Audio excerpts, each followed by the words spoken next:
마태복음 17장 1절에서 8절. 저와 한 절씩 교독합니다. 엿새 후에 예수께서 베드로와 야고보와 그 형제 요한을 데리시고 따로 높은 산에 올라가셨더니 그들 앞에서 변형에서 그 얼굴이 햇같이 빛나며 옷이 빛과 같이 튀어나오더라. 그때 모세와 엘리야가 예수와 더불어 말하는 것이 그들에게 보이거늘 베드로가 예수께 주고 주여 우리가 여기 있는 것이 좋사오니 만일 주께서 원하시면 내가 여기서 청하실 때 하나는 주님을 위하여 하나는 모세를 위하여 하나는 엘리야를 위하여 하리이다. 말할 때 호련히 빛난 구름이 그들을 덮으며 구름 속에서 소리가 나서 이르시되 이는 내 사랑하는 아들이요 내 기뻐하는 자니 너희는 그의 말을 들으라 하시는지라. 제자들이 엎드려 심히 두려워하니 예수께서 나와 그들에게 손을 대시며 이르시되 일어나라 두려워하지 말라 하시니 제자들이 눈을 들어보매 오직 예수 외에는 아무도 보이지 아니하더라. 아멘. 마라나타 세 번 외칠까요? 마라나타 마라나타 마라나타. 아멘. 오늘 읽은 이 본문 말씀을 가지고 그의 말을 들으라 라는 제목으로 우리 함께 은혜를 나눠보도록 하겠습니다. 성령께서 교회들에게 하시는 음성을 들려주기를 축복합니다. 성령의 기름 부심이 충만하기를 소원합니다. 지난 주일에는 여기라 라는 제목으로 하나님의 은혜를 우리 함께 나누어 보았습니다. 여기라 라는 뜻은 값이 완벽하게 지불되어진 어떤 것을 뜻하는 단어로서 우리가 하나님의 말씀을 믿음으로 붙들고 있으면 그대로 되어진다는 뜻이었습니다.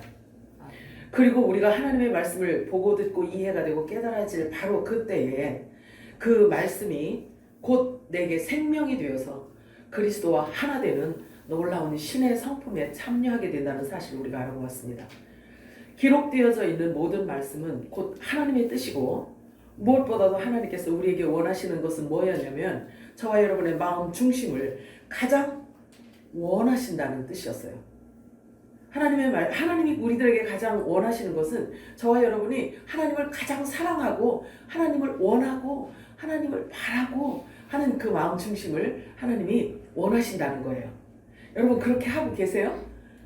하나님을 가장 사랑하고 가장 원하고 가장 바라고 이러는 것을 하나님께서 원하신다는 거예요. 너희가 내 안에 거하고 내 말이 너희 안에 거하면 우리가 하나님을 사랑하고 하나님을 간절히 사모하고 있다면 하나님이 우리들에게 주신 말씀을 우리 안에 품고 있다는 거예요. 그러면 무엇이든지 원하는 대로 구하라 그리하면 이루리라 이렇게 말씀하셔요. 천국 복음인 하나님의 말씀이 우리 안에 있으면 하나님과 하나 된다라고 말씀하고 있어요. 말씀이 우리 안에 임하면 참 쉽죠?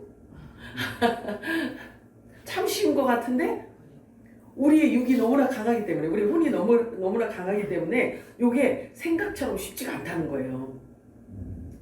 자, 그래서 하나님과 하나가 되면 그분의 뜻을 우리가 품은 자가 되는 것이며 그분의 마음을 품은 자가 되는 것이며 그분과 하나가 된다는 거예요. 귀하죠. 자, 그렇다면 무엇이든지 다 구하라. 하나님께서 다 주신다고 말씀하고 있어요.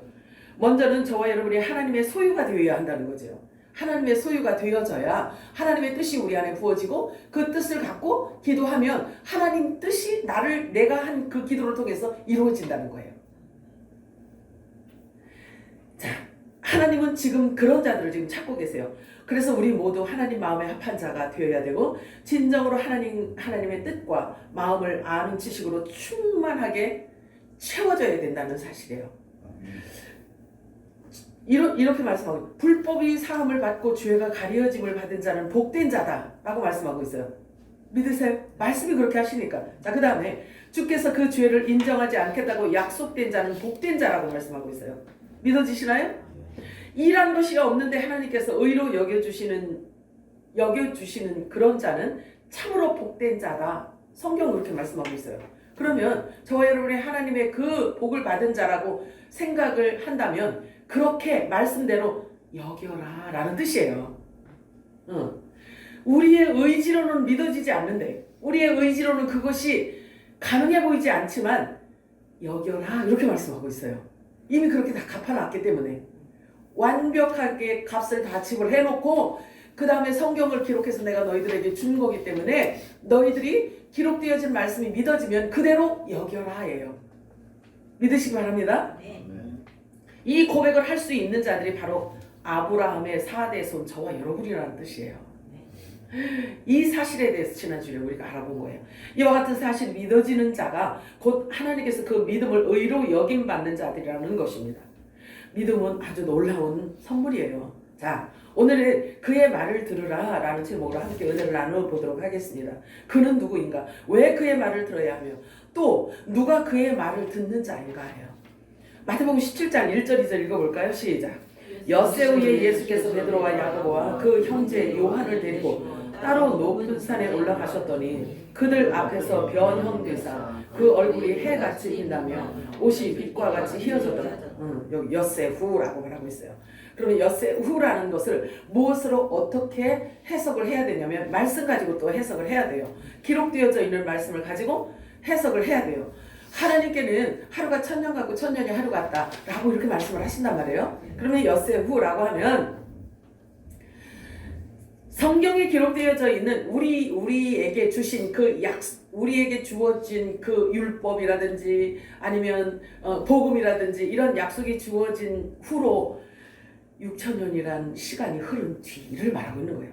그러면 주님의 재림이 지상으로 재림하실 때가 가까워진 어느 때를 얘기합니다. 그러면 이 변화산에서 예수님께서 변화된 이 모습은 뭘 의미하냐면요. 예수님은 본래 이제 예수님을 베드로와 야고보와 요한은 예수님을 그냥 평범한 자기 스승으로 영적인 스승으로 생각을 했을 거란 말이에요.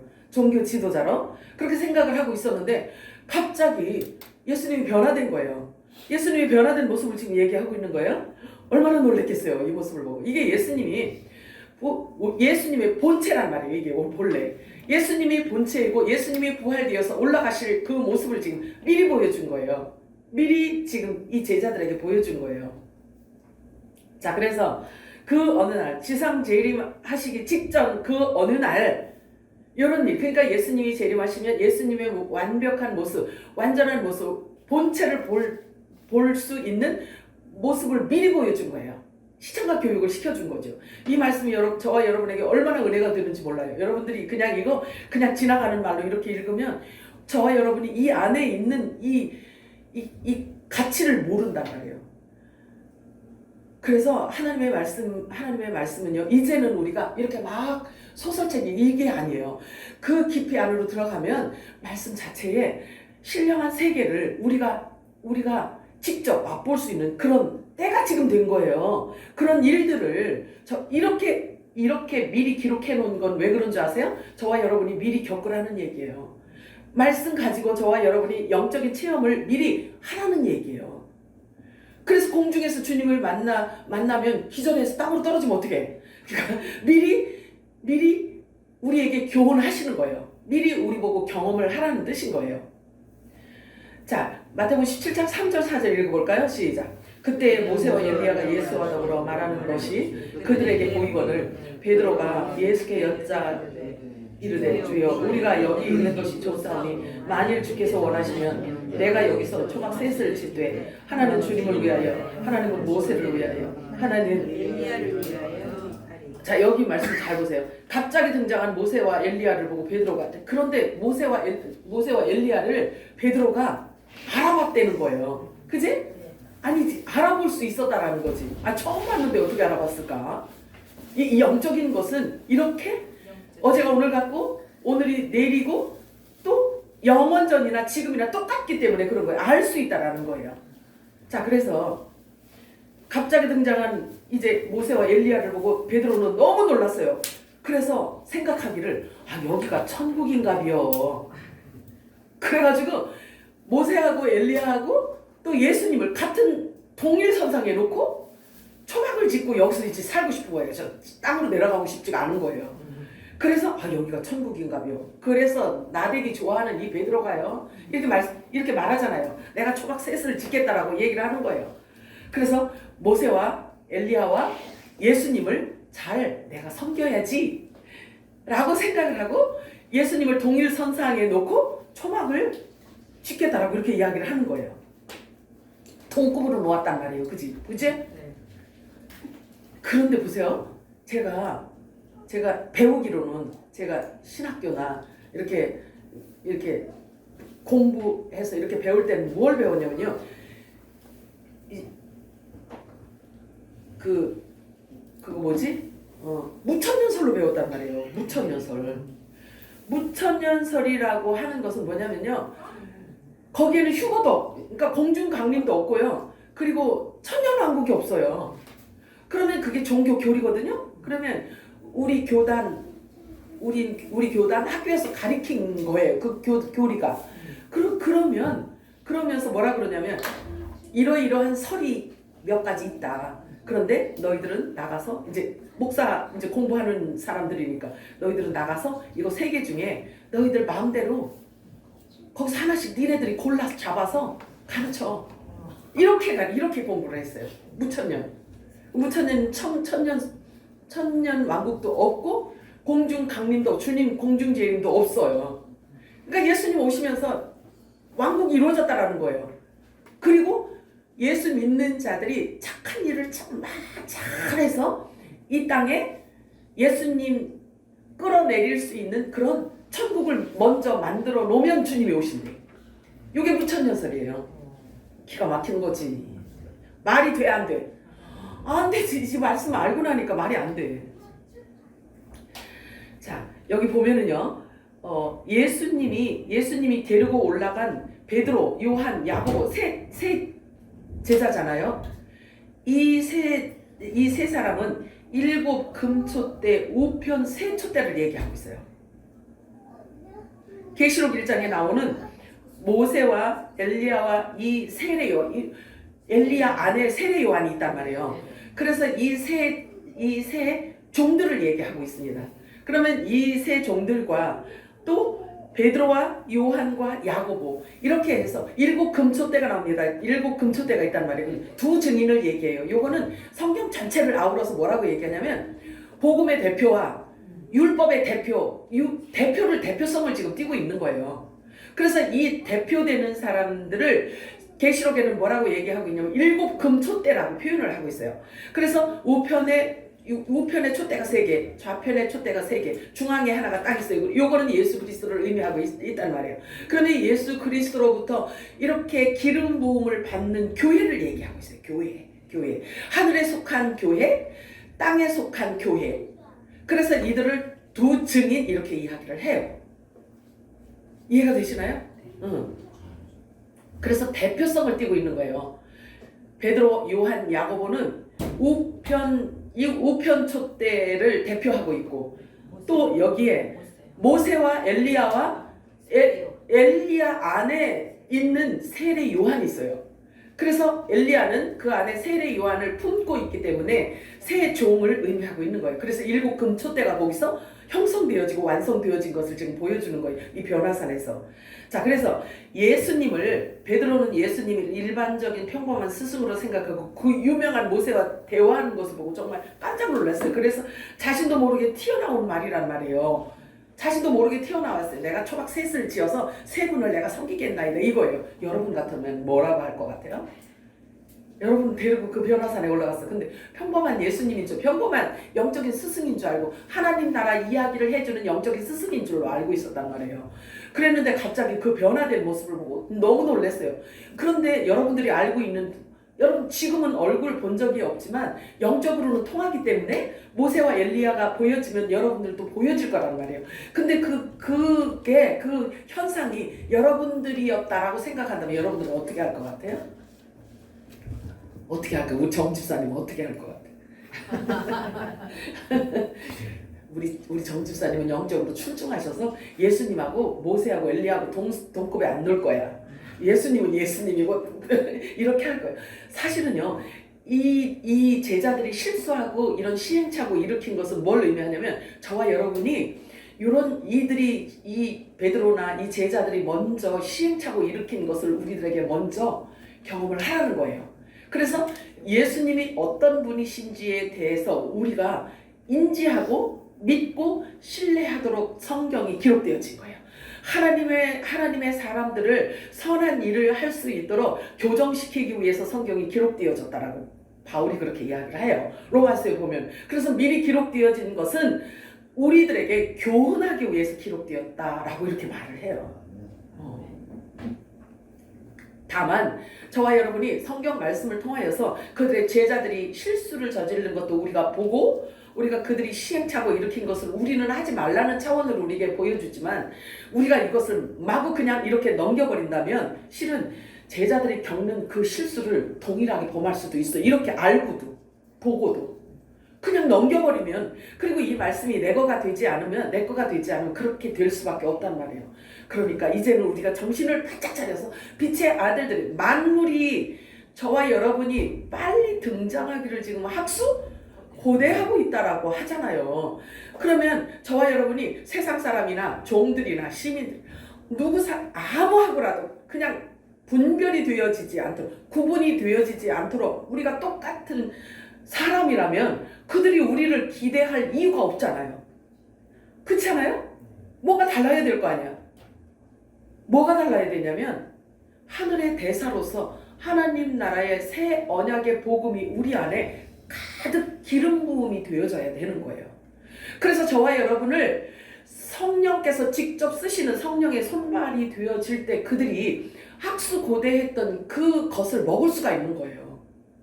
그러니 저와 여러분이 누구를 판단하고 누구를 뭐 어떻고 이렇게 할 때가 아니라 지금 저와 여러분은 기름 부음이 꽉 채워져야 되는 때란 말이에요. 부지런히 채우셔야 돼요. 부지런히. 그래서 우리를 기다리고 고대하는 자들에게 성령께서 우리를 끌어다가 그들 앞에 놓으면, 그러면 우리가 뱉어야 될 말이 있단 말이에요. 우리가 해야 할 말이 있단 말이에요. 이게 생명의 말이에요. 생명의 영생의 복음을 저와 여러분의 입술을 통해서 하나님께서는 이렇게 쏟아내기를 지금 원하신단 말이에요. 자, 그래서 이 제자들이 너무 놀랐어요. 그 현상을 보고 너무 놀랐어요. 그래서 마태복음 17장 5절 6절 이렇게 말합니다. 읽어보겠습니다. 시작. 말할 때에 호련히 빛난 구름이 그들을 덮으며 구름 속에서 소리가 나서 이르되 이는 내 사랑하는 아들이요 내 기뻐하는 자니 너희는 그의 말을 들으라 하는지라. 제자들이 듣고 엎드려 심히 두려워하니 예수님은 모세와 엘리야와 예수님을 같은 동급의 동일 선상에 놓고 이야기하니까 하늘에서 뇌성과 같은 소리가 들리는 거예요. 뇌성과 같이. 얼마나 놀랬겠어요. 한번 생각해봐. 엎어지지. 당연히 엎드려지지. 자, 너무 두려워서 엎드려졌다라고 해요. 제자들이. 야, 무슨 일이 일어났구나. 큰일 났구나 하고 엎드려졌어요. 자, 그런데 그의 말을 들으라고 해요. 그러면 그의 말을 들으라고 했는데 그럼 그가 누구냐 이거지. 예수였어요. 예수. 자, 그 예수는 창조주 하나님이셔요. 여러분 믿으세요? 이렇게 대답하기는 쉽지만 실제로 이런 환경, 이런 현상이 벌어지면 여러분들도 아마 버벅거릴걸?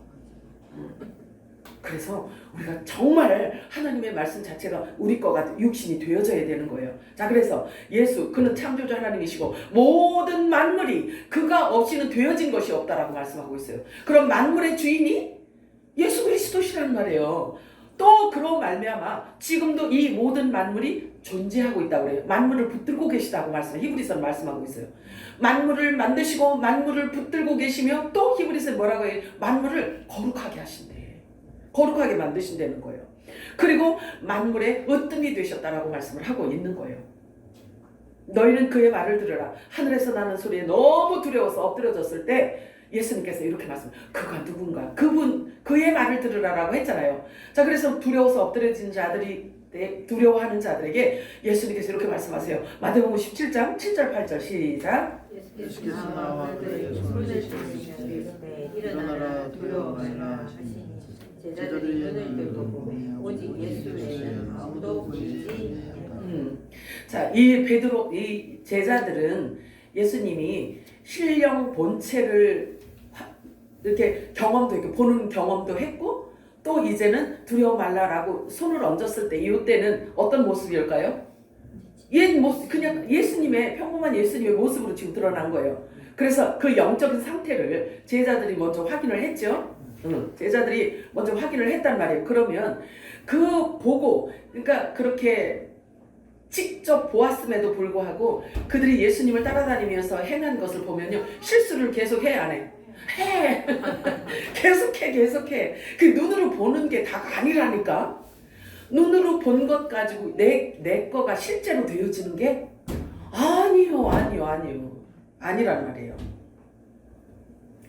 자, 그래서 제자들이 처음으로 겪는 모든 일이 우리에게는 미리 겪고 가는 그들이 겪은 그 간접 경험이 우리들에게는 간접 경험이 되기 때문에 동일한 실수나 시행착오가 없기를 하나님께서는 원하시는 거예요. 그래서 미리미리 교정받고 하나님의 말씀으로 우리가 붙들림 받으기를 주님은 원하고 계세요. 그래서 말씀 그대로 기록되어진 말씀 그대로를 믿는다는 것이 얼마나 중요한지 몰라요. 오직 그분만이 부활이고 생명이며 죽음이 없으신 영생이십니다. 예수님께서 말씀하십니다. 나는 위에서 낳고 너희는 아래에서 낳느니라. 나는 나를 보내신 이가 하라는 말만 한다. 그러므로 내가 하는 모든 말은 내 말이 아니고 나를 보내신 이의 말입니다. 이렇게 말씀하셔요. 그러니 예수님께서 하시는 모든 말씀이 영생의 말씀이라는 것을 알고 믿어야지만 되는 거예요. 그러나 너희는 영생에 대해서 알지도 못하고 관심도 없구나. 내가 진리를 말하는데도 너희는 믿지 않는도다. 그 이유는 너희가 하늘에 속한 자들이 아니기 때문이다. 하지만 나는 너희를 심판하지 않는다. 너희를 심판하실 이가 따로 있기 때문이다. 그것은 내가 한 그 말이 마지막 날에 너희를 심판하실 것이다 라고 말씀하세요. 그러니 예수님이 하신 이 말씀이 우리가 전부 다 깨달아야지만 된다라는 결론인 거예요. 예수님이 하신 모든 말씀이 무엇을 말씀하고 있는지 어떤 의미를 갖고 있는지 전부 다 깨달아야 된다는 거예요. 왜? 그 말씀 자체로 심판도 임하고 그 말씀 자체로 복도 받고 그 말씀 자체로 그대로 이루어지기 때문에 우리들이 받을 기업이 무엇인지가 기록된 말씀대로 이루어지기 때문에 그런 거예요. 그래서 예수님이 하신 모든 말씀은 다 알아야 되고 다 깨달아야지만 된다는 결론이에요. 하늘에 속하지 않은 자이기 때문에 하나님의 말씀을 믿지 않는다는 거예요. 받지 않는다는 거예요. 자, 예수님이 말씀하세요. 내 말은 내 말이 아니다. 나를 보내신 이의 말이다. 그리고 나는 안다. 나를 보내신 내 아버지의 계명은 모든 말씀이 다 진리고 영생이라는 것을 나는 알기 때문에 너희들에게 이렇게 전한다. 라고 말씀하셔요. 너희가 나를 믿지 못하는 것은 아래에서 났기 때문이다. 나는 아버지께로부터 나와서 하늘과 땅의 모든 권세를 다 받았느니라. 너희는 내가 누구인지 알지 못하나 아버지는 나를 안다. 아버지가 예수님을 아신대요. 아실 뿐만 아니라 예수님께서 뭐라고 말씀하시냐면 아버지와 나는 하나다 라고 말씀하세요. 자, 마태복음 11장 27절 읽겠습니다. 시작. 내 아버지께서 모든 것을 내게 주셨으니 아버지 외에는 아는 자가 없고 아들과 또 아들의 소원대로 계시를 받는 자 외에는 아버지를 아는 자가 없느니라. 보세요. 아버지 외에는 아들을 아는 자가 없대요. 그러면 아버지 외에는 아들을 아는 자가 없다고 하셨는데 또 다른 표현으로는 뭐라고 말할 수 있냐면 아들이어야만 아버지를 알 수 있다라는 이 말도 성립이 되는 거예요. 요한복음 10장 14절 15절 읽겠습니다. 시작. 나는 선한 목자라. 나는 내 양을 알고 양도 나를 아는 것이 아버지께서 나를 아시고 내가 아버지를 아는 것 같으니 나는 양을 위하여 목숨을 버리노라. 자, 예수님과 우리의 관계가 목숨을 버릴 정도로 소중한 사이라는 거예요. 믿으시기 바랍니다. 양이 스스로는 할 수 없기 때문에 선하신 목자 예수 그리스도께서 대신 이루어 주신 일이 있어요. 그게 뭐냐면 아버지와 이 양들이 하나 되는 거예요. 아버지와 양들이 하나가 되는 일이에요. 그것은 양들이 스스로 할 수 없는 일이기 때문에 예수님께서 오셔서 화목 제물로 중보가 되어 주신 거예요. 중보자가 된 거예요. 그래서 하늘과 땅을 연결하는 거예요. 너희는 나를 믿지 못하나 나와 아버지는 하나이니라. 아버지의 것은 다 내 것이고 내 것은 다 아버지의 것이니라. 내가 땅의 일을 말하여도 너희가 믿지 못하겠거든. 하물며 하늘의 일을 말하면 너희가 어떻게 믿겠느냐. 나는 그리스도다. 예수님께서 고백하고 계셔요. 자, 우리가 한 번 더 곰곰이 생각해 보아야 할 것이 있어요. 우리가 믿는 예수님이 참으로 누구신지를 알고 믿으시나요? 너무 중요하단 말이에요. 자주 여러분들이 이것을 있잖아요. 각인해야 돼요. 내 믿음의 척도를 자꾸 점검하셔야 되는 거예요. 그래서 예수가 누구인지, 나와 어떤 관계인지 설명할 수 있어야 돼요. 기록된 말씀을 가지고. 그래서 그분이 진정 하나님의 독생자 아들이라는 것을 과연 무엇으로 확인할 수 있느냐 하는 거죠. 눈 감고 가만히 생각해서 이렇게 해서 나오는 답이 아니란 말이에요. 이거는. 그분이 부활하셨다는 사실을 또 여러분은 무엇으로 확증할 수 있겠어요? 그분이 부활하셨다라는 사실을. 그리고 왜 부활이 중요한지, 그분의 부활과 나와는 또 무슨 상관이 있는가? 가장 중요한 게 있어요. 가장 중요한 게 있어요. 내가 하나님의 아들이라는 것을 과연 무엇으로 확증할 수 있냐 이거예요. 확증이 되어져야 내가 확정이 되지. 그렇지 않아요? 확증되어주는 뭔가가 있어야 내 안에 확정이 될 거 아니겠어요? 확인이 되어지지 않겠어요? 중요해요. 그냥 이제 왔다 갔다 이렇게 할 때가 아니야. 자, 지금 우리가 드려지는 모든 예배는요, 이 모든 궁금증, 제가 지금 쭉 이야기해왔던 이 모든 궁금증을 다 설명해주는 예배예요. 믿으셔요? 아멘. 우리가 잠시 주위에서 살펴볼 말씀이 또 있어요. 자, 예수님께서 종교 지도자들에 의해서 십자가형에 지금 달려 죽으셨어요. 근데 누구에 의해서, 무엇 때문에, 왜 십자가에 달리셨는지에 대해서 이렇게 자세하게 이야기해주고 있네요. 마태복음 26장 59절에서 68절 읽겠습니다. 시작.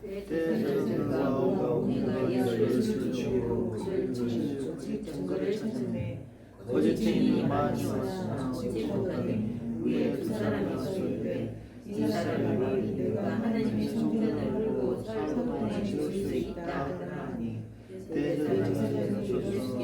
예수께 묻되 아무 대답도 없느냐? 이 사람들이 너를 치는 증거가 어떠하냐 하되 예수께서 침묵하시거늘 대제사장이 이르되 내가 너로 살아계신 하나님께 맹세하게 하노니 내가 하나님의 아들 그리스도인지 우리에게 말하라. 예수께서 이르시되 내가 말하였느니라. 그러나 내가 너희에게 이르노니 이후에 인자가 권능의 우편에 앉아 있는 것과 하늘 구름을 타고 오는 것을 너희가 보리라 하시니 이에 대제사장이 자기 옷을 찢으며 이르되 그가 신성 모독하는 말을 하였으니 어찌 더 증인을 요구하리요. 보라, 너희가 지금 이 신성 모독하는 말을 들었도다. 너희 생각은 어떠하냐? 대답하여 이르되 그는 사형에 해당하니이라 하고 이에 예수의 얼굴에 침 뱉으며 주먹으로 치고 어떤 사람은 손바닥으로 때리며 이르되 그리스도야 우리에게 선지자 노릇을 하라. 너를 친 자가 누구냐?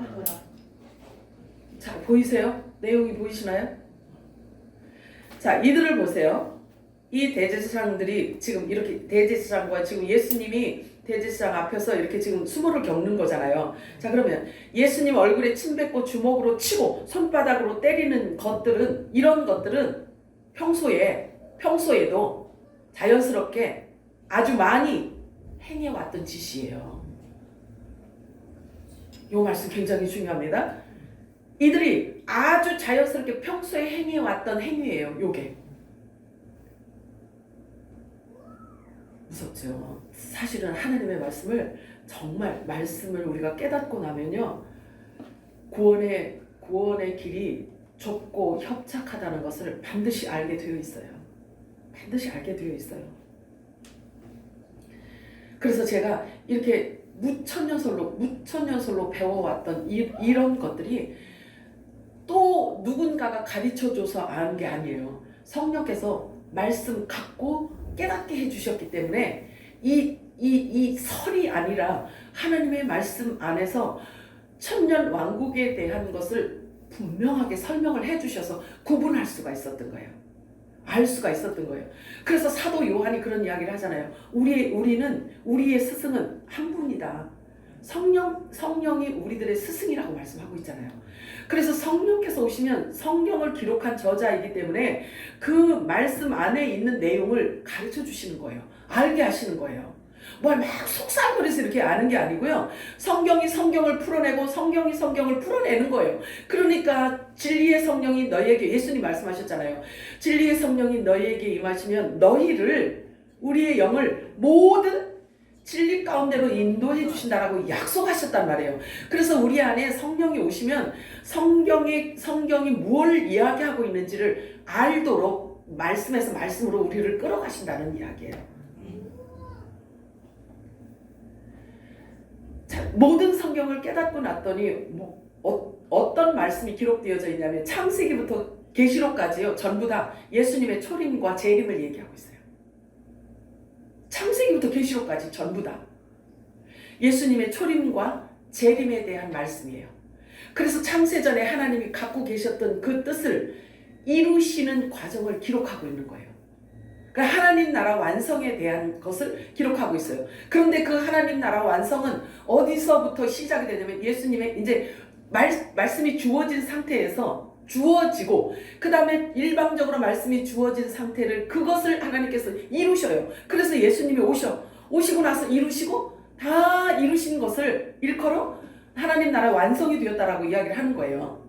우리 아까 변화산상에서 있었던 놀라운 일들이 있잖아요. 요게 생명나무 완성을 말하고 있는 거예요. 그리스도가 완성되어진 것을 말하고 있는 거예요. 그래서 창세기와 계시록을 아우러서 완성되어진 것을 통틀어서 말하고 있는 거예요. 또 다른 표현으로 얘기하자면 믿음의 소산들에 의하여서 어린 양의 생명책에 이름이 기록된 자들로 인하여서 하나님 나라가 완성되어지는 것을 표현하고 있는 거예요. 자, 예수님이 말씀하셔요. 이 사형에 해당되는데, 사형에 해당되는 게 뭘 얘기하냐면요, 예수님이 사형에 해당되었다라고 이제 사형 꽝꽝 했던 게 뭐였냐면, 성전을 헐으래. 성전을 헐면 내가 사흘 만에 다시 짓겠다라는 요 한마디에 예수님이 십자가 처형의 언도를 받게 되는 거예요. 자, 그럼 보세요.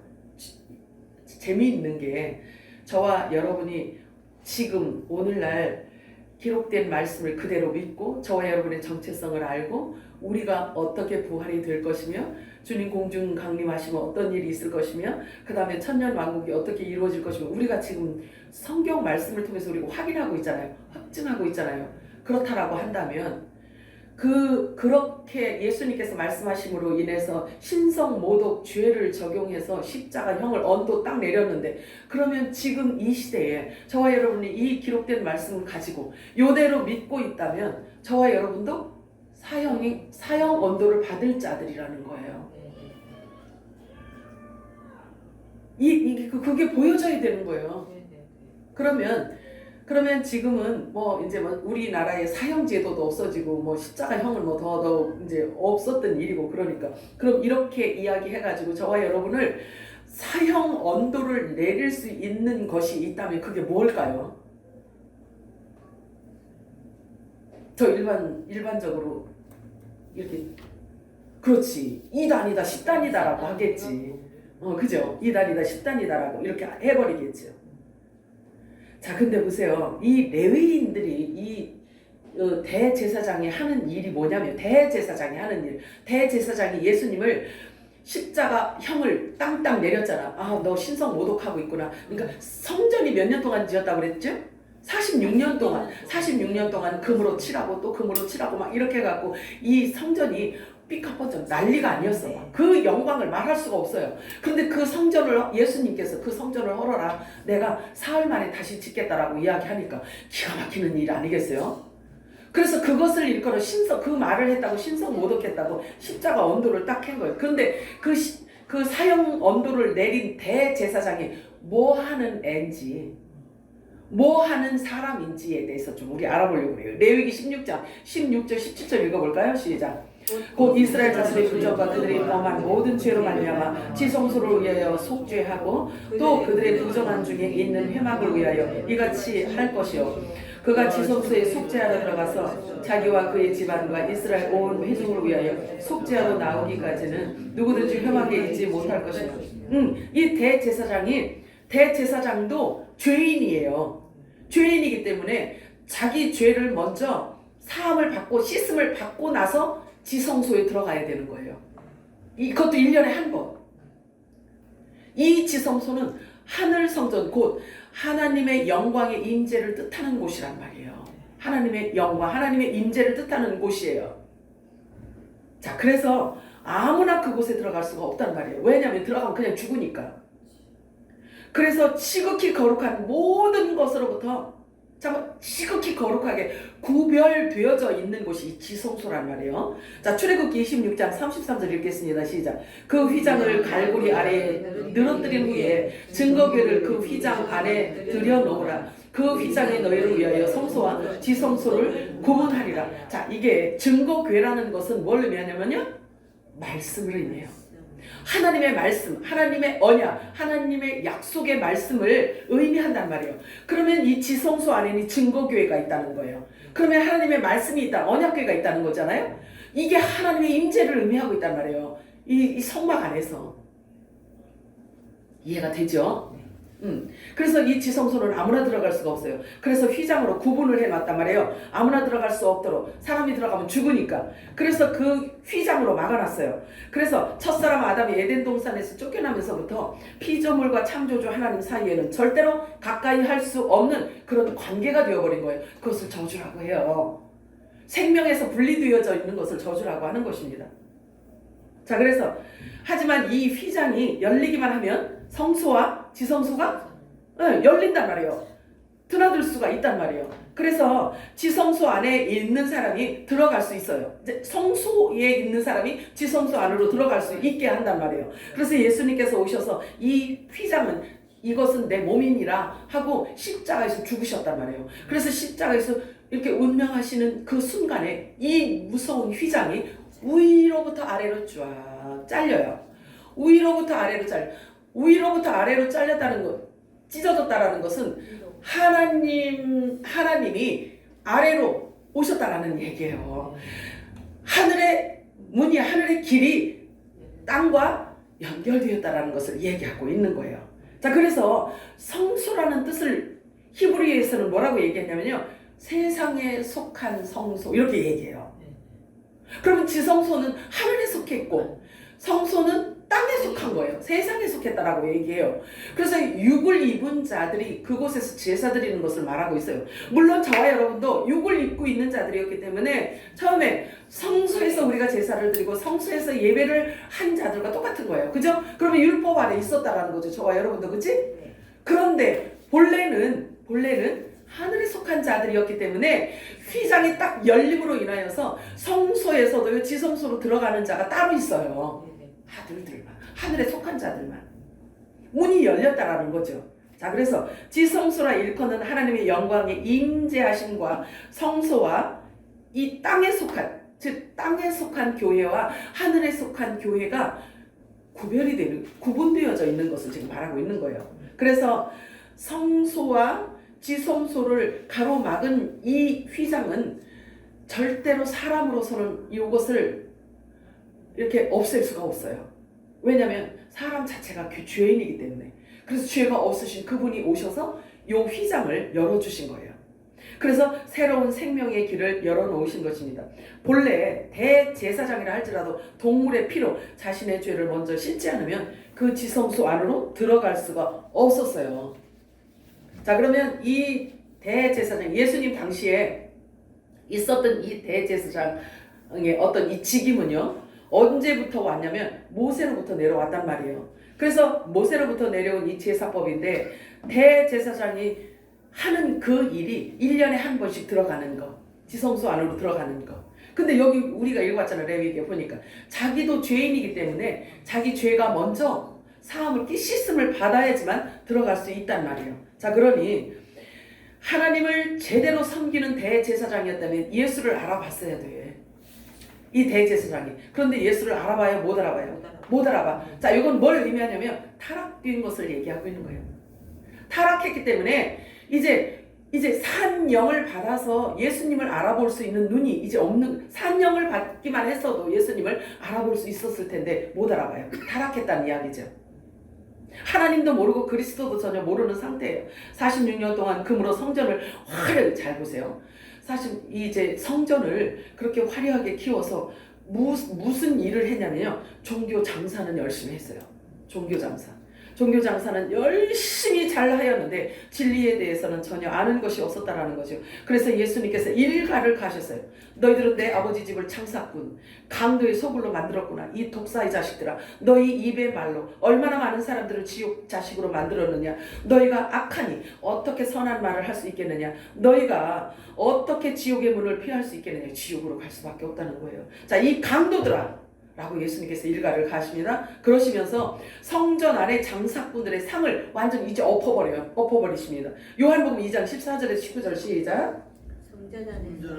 소와 양과 비둘기 파는 사람들과 돈 바꾸는 사람들이 앉아있는 것을 보시고 녹돈으로 채찍을 만드사 양이나 소를 다 성전에서 내쫓으시고 돈 바꾸는 사람들의 돈을 쏟으시며 상을 엎으시고 사람들에게 이르시되 이것을 여기서 가져가라. 내 아버지의 집으로 장사하는 집을 만들지 말라 하시니 제자들이 성경 말씀에 주의 전을 사모하는 열심히 나를 삼키리라 한 것을 기억하더라. 이에 유대인들이 대답하여 예수께 말하기를 내가 이런 일을 행하니 무슨 표적을 우리에게 보이겠느냐. 예수께서 대답하여 이르시되 너희가 이 성전을 헐라 내가 사흘 동안에 일으키리라. 자, 요 장면을 유대인들이 지켜보고 있었단 말이에요. 요 장면을 지켜보던 유대인 두 사람이 결정적인 순간에 예수님을 사형 언도하는 데 가서 지금 고사실 하는 거예요. 요 모습을 보고 화가 난 거예요. 그래서 마음에 꽁 너 두고 보자. 너 두고 봐. 라고 대제사장이 말하는 데 가서 일렀어요. 그래서 이 성전을 헐면 사흘 만에 짓겠다고 제가 그 말을 해요. 이렇게 일렀어요. 여기 있던 중에. 여기서. 일르니까 대제사장이 그래? 사형을 꽝꽝. 그것은 얼마만큼 이 성전을 헐으라고 네가 사흘 만에 세운다고? 이보다 더한 신성 모독이 없다. 그래서 사형 언도를 딱 내리는 거예요. 여기서 봤던 자들이 속으로 하고 있었단 말이에요. 기분이 되게 나쁘겠지. 기분이 나빴다는 얘기예요. 왜 나빴을까요? 알아야 돼. 자, 보면은 이 고자질을 한 이 공격한 자들이 결국은요 어떤 존재였냐를 지금 드러내고 있는 거예요. 말씀을 통해서 우리 보고 알으라는 얘기야. 성전을 이용해서 사기꾼 장사꾼 노릇한 자가 그에 의해서 사형 언도를 딱 받게 되는 거예요. 이게 지금 그 얘기를 하고 있는 거예요. 그래서 장사꾼 노릇을 하던 종교 지도자들에 의해서 십자가형에 처하게 되셨다는 것을 지금 드러내주고 있는 거예요. 우리는 있잖아요. 어찌된 일인지 이것까지 보여서 얘기하는 거예요. 내가 뭐 꾸며내서 만들어내서 하는 말이 아니라 이 성전을 헐라 내가 사흘 동안에 일으키리라 이 한마디로 십자가 언도를 받잖아요. 그러면 저와 여러분 당연히 십자가 언도다. 진짜로. 그래서 저와 여러분은 분명히 이 성경에 기록된 말씀대로 믿고 따르는 자들이 맞나요? 맞아요. 장풍처럼 사람들을 쓰러뜨리고 넘어뜨리는 이런 자들을 따라가는 것이 아니라 기록된 하나님의 말씀만 믿고 따라가는 자들이 맞나요? 맞습니다. 어떤 희귀한 일들을 일으킨다고 해도 현혹되거나 미혹되지 않는 자들이 맞나요? 맞습니다. 예수님께서 말씀하셨죠. 나로 말미암지 않고는 내가 너희들에게 이른 말로 말미암지 않고는 하늘 아버지께로 올 자가 없느니라 라고 말씀하셨어요. 그렇기 때문에 우리는 하나님 말씀을 따라가는 거예요. 내가 곧 생명의 부활이다라고 말씀하셨기 때문에 말씀을 따라가는 거예요. 거룩함이 없이는 주를 보지 못한다라고 말씀하셨는데 성경에 이르기를 말씀 외에는 사람을 거룩하게 만들 수 있는 방법이 없다라고 하셨기 때문에 우리는 말씀을 따라가는 거예요. 아멘이에요? 내가 너에게 이른 말로만 이 말씀으로만 거룩하여질 수 있느니라고 말씀하셨기 때문에 우리는 말씀을 따라가는 거예요. 네. 너희가 진리를 알지니 진리가 너희를 자유케 하리라. 어디로부터 자유케 한다 하셨냐면요. 죄와 사망으로부터 우리를 자유케 해방하셨다라고 말씀하셨어요. 무엇으로? 말씀으로. 내가 너희에게 이른 말뿐이다. 그래서 나와 함께 모으지 아니하는 자는 나를 회방하는 자라고 말씀하고 있어요. 사람은 누군가의 말에 의해서 사실은 많은 영향을 받고 있어요. 그렇잖아요? 누가 무슨 말을 하면 나도 반응을 하잖아요. 그러면서 우리의 삶이 지금 이렇게 이루어지고 있잖아요. 존재하고 있잖아요. 자, 그렇다면 그 사람이 누구인지, 내가 귀를 여는 자가 누구, 내가 말을 하는 자가 누구이고, 누구의 말을 내가 듣고 내가 그와 교제하고 내가 말을 하는지가 얼마나 중요한지 몰라요. 그래서 내가 어디에 소속되어져 있는지, 어디에 연합되어져 있는지 이게 얼마나 중요하냐면요. 지금은 우리가 하는 말이 열매가 되어서 그 말의 열매를 하나님이 우리들에게 붙여주신 천사들이 계속 가져 날른단 말이에요. 그러면 우리가 한 말이 열매되어서 계속 날르는 그 열매에 의하여 실제로 하나님의 아들이냐 종이냐 시민이냐 이게 지금 구분이 되는 거예요. 지금은 때가 추수 때이기 때문에 그런 거예요. 그래서 마지막 추수 때에는 각각 자기 처소 들어가야 할 사람들끼리 하나가 된다고 해요. 그래서 거룩한 떡 덩이라고 해요. 거룩한 떡 덩이. 그래서 하나로 뭉쳐지게 되어 있단 말이에요. 그래서 농부는 하늘 아버지시고 우리는 아버지가 이 지구 땅에 뿌려놓은 복음의 씨란 말이에요. 빛의 아들들이란 말이에요. 그리고 저와 여러분이 하는 이 모든 말과 나누는 이 말은 뭘 의미하냐면요. 복음의 씨 열매를 지금 드러내고 있는 거예요. 농부는 언제까지나 그 열매를 그냥 방치하지 않아요. 때가 되면 추수에 가요. 정해진 절기에 따라 반드시 추수를 하십니다. 그리고 열매를 보면 그 나무를 알 수 있듯이 하나님은 당신의 아들들을 정확하게 알고 계세요. 이름까지도 다 아신다고 말씀하셔요. 그의 머리카락까지도 다 세신 바 되었다고 말씀하세요. 머리카락 셀 수 있는 사람이 있을까요? 있어 없어? 없어요.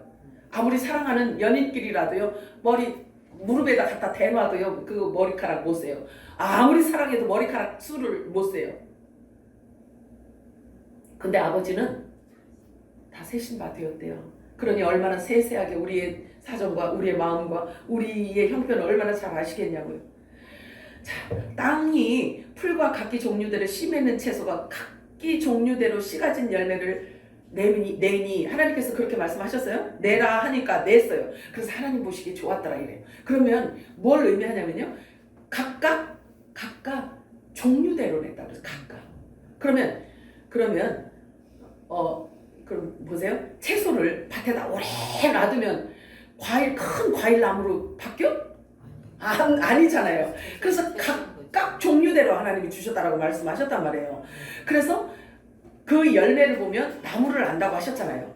그래서 그 나무를 예수님께서 인용하실 때 창세기 나무를 갖다가 인용하시는 걸 우리가 말씀을 통해서 볼 수 있단 말이에요. 자, 채소는 밭에다 아무리 오래 놔둬도 과일 나무가 되지 않잖아요.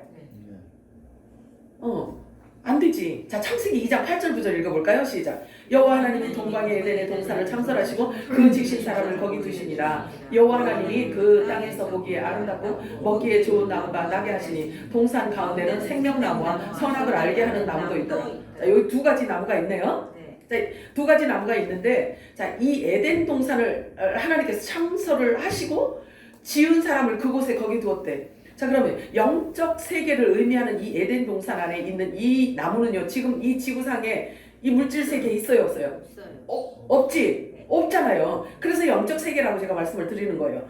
지금 이 지구 땅에는요, 없는 나무들이란 말이에요. 생명나무와 선악을 알게 하는 나무 없어요. 자, 여기에 기록되지 않은 그 외에 또 나무들도 있단 말이에요. 창세기 2장 15절 17절 시작.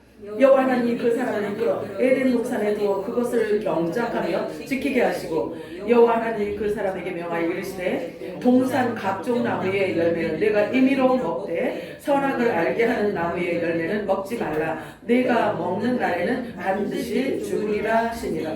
반드시 죽으리라고 말씀을 하셨어요. 자, 그런데 여기 이제 이 나무가 이제 세 종류의 나무가 있네요. 그치? 자, 8절 9절에는 생명나무 선악을 알게 하는 나무가 있고 여기 15절 17절에는 각종 나무라고 해요. 각종 나무. 자, 이렇게 에덴 동산 안에는 세 부류의 나무가 지금 존재하고 있어요. 그리고 먼 훗날 예수님이 오셔서 이 에덴의 나무들을 다음과 같이 설명을 해주고 계십니다. 마태복음 7장 16절에서 20절 시작. 그들의 열매로 그들을 알지니 가시나무에서 포도를 또는 엉겅퀴에서 무화과를 따겠느냐. 이와 같이 좋은 나무마다 아름다운 열매를 맺고 못된 나무가 나쁜 열매를 맺나니 좋은 나무가 나쁜 열매를 맺을 수 없고 못된 나무가 아름다운 열매를 맺을 수 없느니라. 아름다운 열매를 맺지 아니하는 나무마다 찍혀 불에 던져지느니라. 이러므로 그들의 열매로 그들을 알리라. 네, 추수 때가 되면요. 이제 과일이 드러난단 말이에요. 무르익은 이제 과일이 드러나서 이제 원숙하게 익어가죠. 익어가서 사람들 눈에 보이게 되어 있어요. 그래서 지금은 구분되어져 있다는 이야기예요. 그래서 이제 요셉의 한 단으로 있느냐 아니면 야곱의 남은 자손으로 있느냐 아니면 시민으로 있느냐 또는 죄의 종으로 사단의 그러니까 짐승의 표를 받을 자로 있느냐 요게 있잖아요. 구분이 되어진단 말이에요. 지금 구분되어질 때가 지금이라고요. 이해가 되셔요? 열매로 그들의 열매로 나무를 안다라고 말씀하셨잖아요. 그런데 나무 종류를 말씀하고 있는데 에덴 동산에 없는 나무를 지금 예수님께서 말씀하고 있어요. 그지? 교 아니요. 뭘? 우리가 아까 읽은 것 중에 이 나무가 있어요, 없어요? 없잖아. 없기 때문에 다시 또 확인을 해봐야 돼. 다시 확인해야 돼. 그런데 창세기 3장으로 넘어가면요. 아담이 불순종을 했기 때문에 아담이 불순종을 해서 그 에덴에서 쫓겨나요. 에덴에서 쫓겨나니까 에덴 동산에서 쫓겨난 상태이기 때문에 에덴 동산의 환경과 똑같아요? 틀려요? 전혀 틀리지. 틀린 곳에 있는 나무를 지금 얘기하려고 하는 거예요. 창세기 3장 17절 19절 시작. 아담에게 이르시되 내가 내 아내를 겪고 내가 네게 먹지 말라 나무의 열매를 먹으며 땅은 너로 말미암아 저주를 받고 너는 내 평생의 수고하리라 그 소산을 먹으리라 땅이 이르되 가시 덮음과 엉겅퀴를 낼 것이다. 내가 먹을 것은 밭의 채소이지 내가 흙으로 돌아갈 때까지 얼굴에 땀을 흘려야 먹을 것을 먹으리니 내가 그것에서 취함을 입었습니다. 너는 흙이니 흙으로 돌아갈 것이니라 하시니라. 아멘. 자, 이렇게 사망이 들어왔습니다. 자, 아담이라는 뜻은 사람이라는 뜻이에요. 아담이라는 뜻은 흙, 사람이라는 뜻입니다. 이 말씀을 문자적으로만 우리가 해석을 한다라고 한다면 아무런 의미가 없는 동화책만도 못해요.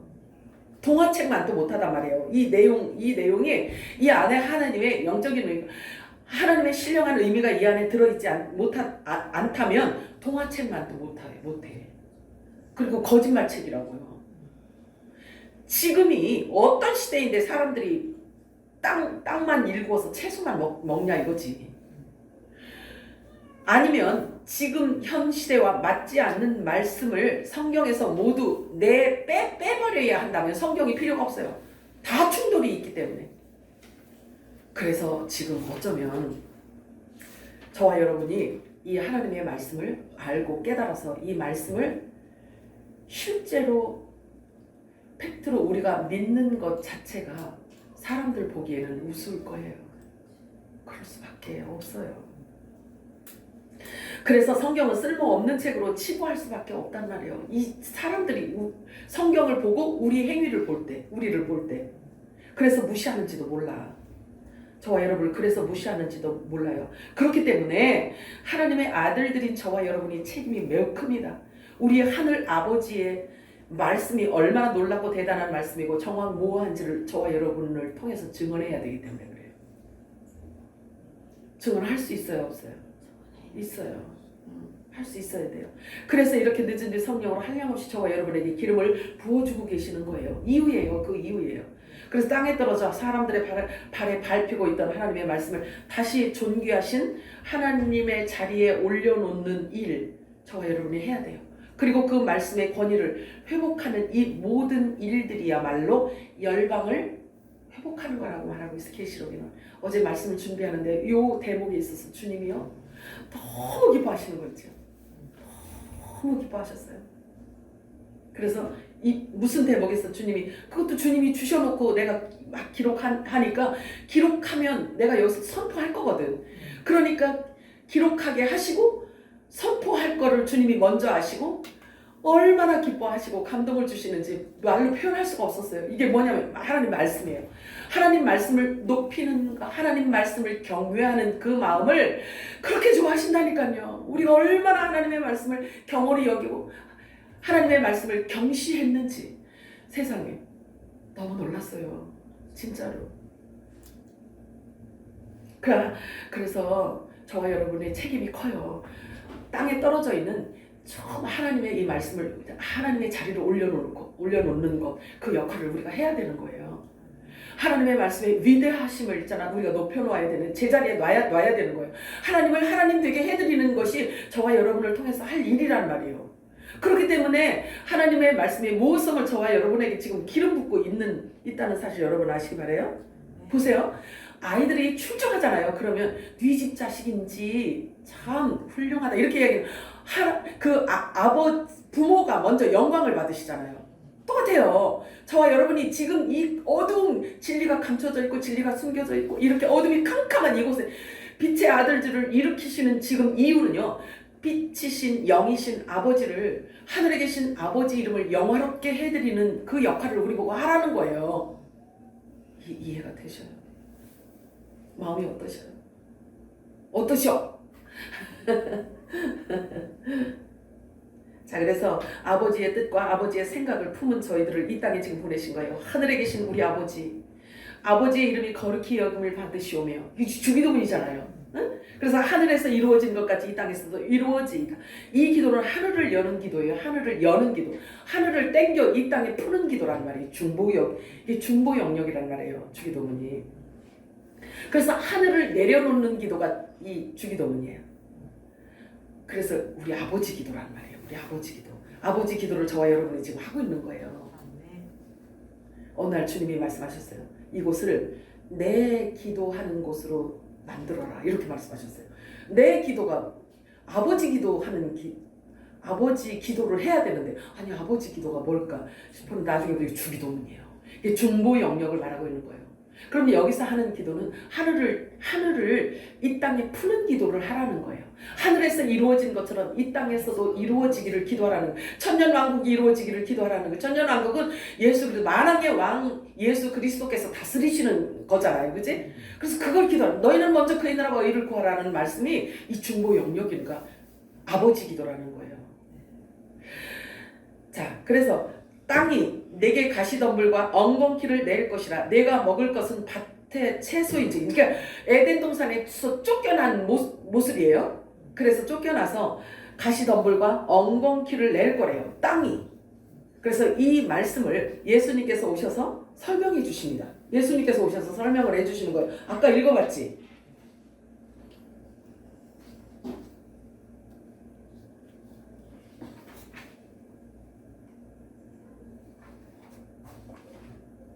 가시나무에서 포도를, 아까 말씀하시잖아요. 가시나무에서 포도를 또는 엉겅퀴에서 무화과를 따겠느냐.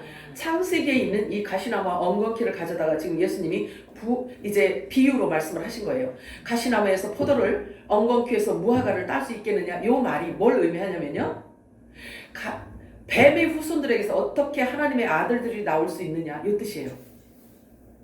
가시나무에서 뱀의 후손들에게서 어떻게 하나님의 아들들이 나올 수 있겠느냐.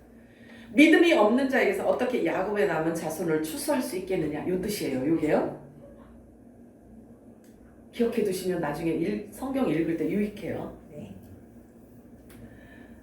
애둘러서 지금 설명하고 계신 거예요. 그래서 에덴 동산에 있는 생명나무인 포도나무와 선악과 나무 중에 선한 열매인 무화과 열매는요, 계시록에 나오는 어린 양의 생명책에 기록된 믿음의 성물들을 지금 말씀하고 있는 것입니다. 누가복음 11장 23절 읽겠습니다. 시작.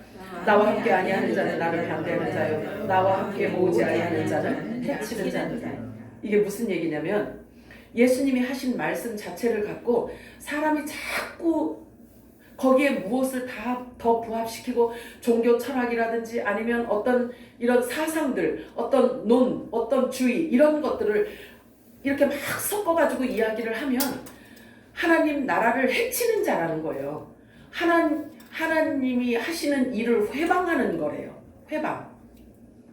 반대하는 자예요. 오히려 그냥 반대하는 자고 해치는 자라고 이렇게 표현하고 있어요. 그러니 예수님께서 하신 말씀을 우리가 얼마나 정확하게 깨달아야 되고 알아야 되는지 말씀이 지금 우리들에게 얘기해 주고 있잖아요. 그죠? 지금 우리가 가장 편안할 때를 말씀을 준비하면서 생각을 했어요. 우리가 지금 가장 편안한 때 살고 있구나. 가장 편안한 때 살고 있구나. 여러분들 그거 잊으시면 안 돼요. 잊으시면 안 돼요. 그렇다고 협박하는 것도 아니에요. 여러분들이 생각하는 것보다 더 힘든 시간들이 무시무시하게 지금 다가오고 있단 말이에요. 그렇기 때문에 지금 우리가 가장 평안하다는 것을 잊으면 안 돼요. 그렇기 때문에 자주 이 평온하고 평안할 때 여러분들의 마음을 차분히 가라앉히시고 하나님 앞에 엎드리시는 시간을 더 많이 가지시기 바래요. 왜 그러냐면 지금은 신부들에게 신랑이 직접 역사하시는 때가 지금이란 말이에요. 그렇기 때문에 지금은 평안하니까 이렇게 한다고 해서 지금 큰일 나요. 그래서 주님 앞에 무릎을 꿇어서 스스로 꿇으세요. 누가 막 해야 이게 아니라 여러분들이 진짜 그렇게 안 하면 내가 막 40일 작정기도 할 거야. 새벽 맨날 나오라고. 스스로 하셔야 돼요. 스스로 하셔야 돼요. 그리고 지금이 가장 편안한 것을 여러분들이 아셔야 돼요. 그래서 매일의 삶이 예배가 되어져야 돼요. 하나님을 경배하고 하나님을 예배하는 그 삶으로 여러분들이 이루어져야 되는 거예요. 그래서 경건으로 구별된 삶을 살고 있는가를 여러분들이 자꾸 점검하시기 바래요. 거룩함이 없이는 주님을 볼 수가 없다고 했기 때문에 그래요. 그래서 구별되어져야 되는 거죠. 그렇게나 우리가 되는 대로 이렇게 사는 사람들이 아니에요. 저와 여러분이 얼마나 소중한 자들인지 몰라요. 얼마나 소중한 사람인지 몰라요. 그래서 자주 점검하시고 전심으로 여호와를 구하는 자가 복되다라고 말씀하셨어요. 성경에. 그래서 여러분들이 가장 복된 자가 되기를 축복해요. 자, 하나님을 사랑하는 고백으로 예배를 마치도록 하겠습니다. 시편 18편 1절 2절 읽겠습니다. 시작. 나의 주신 여호와여 내가 주신 하나님이다.